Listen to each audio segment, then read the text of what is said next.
Another question from one of our attendees today. There's a gentleman here who was a police officer who was injured in the line of duty.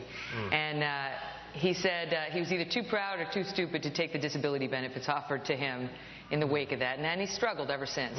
But he has a different perspective on it. And he wonders how we can create a mindset among Americans to not abuse these social net programs, you know, safety net programs that we have.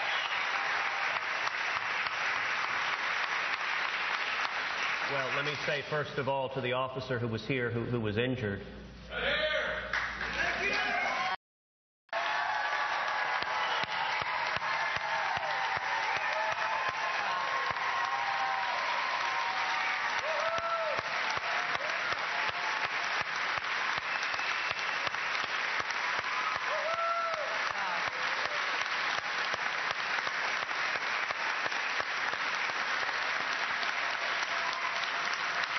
Ovation. Thank you, sir. And thank you to every one of the officers who's here who risk your lives every day to keep us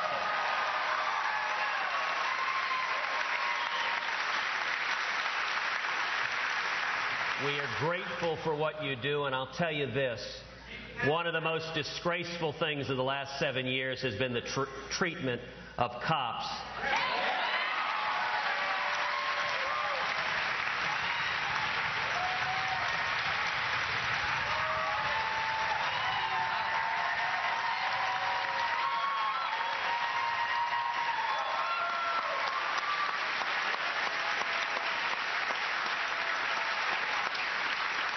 The demonization, the vilification coming from the President, coming from the Attorney General, it is absolutely unacceptable, and I give you my solemn promise that will end on January 27th.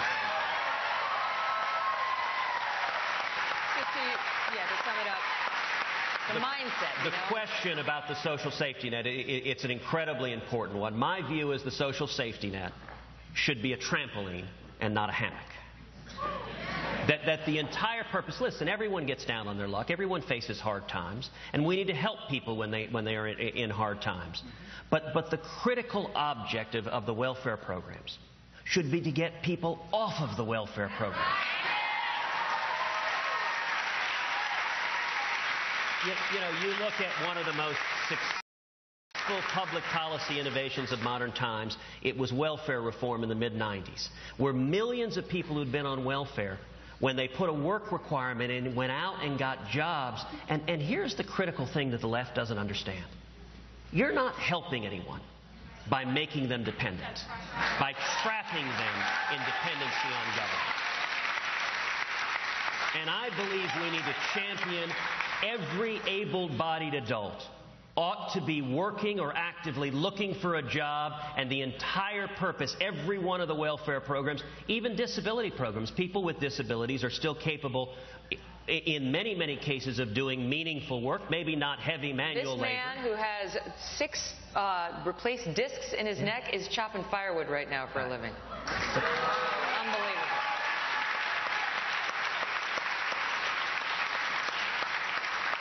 And when big government traps people in dependency, it saps them of their self-respect. It saps them of the dignity of work, of coming home and looking your kids in the eyes and providing for them. And that is integral to achieving the American dream. And it's one of the tragedies of the Obama economy is so many have been trapped.